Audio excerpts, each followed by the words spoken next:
Hey there. Today we're diving into a common problem that many app developers face when trying to implement a trash can feature. The issue at hand is that when attempting to save the active container model, the app crashes with a fatal error message. This error, originating from SwiftData, indicates an incompatibility between the model configurations used to open and create the store. Quite a headache, right? Now onto the solution. It appears that accomplishing your initial goal with SwiftData isn't straightforward.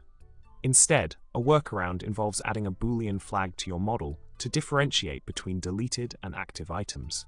By utilizing this flag, you can segregate the items accordingly within the @query wrapper. Not the original plan, but hey, sometimes thinking outside the box leads to even better outcomes. In summary, implementing a trash can feature in your app posed a challenge due to compatibility issues within SwiftData. The workaround, though not what you initially envisioned, involves using a Boolean flag in your model to distinguish between deleted and active items. Remember, in the world of coding, flexibility is key.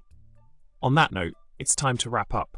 Don't forget to subscribe, like the video, and leave a comment with your thoughts. Coding adventures await.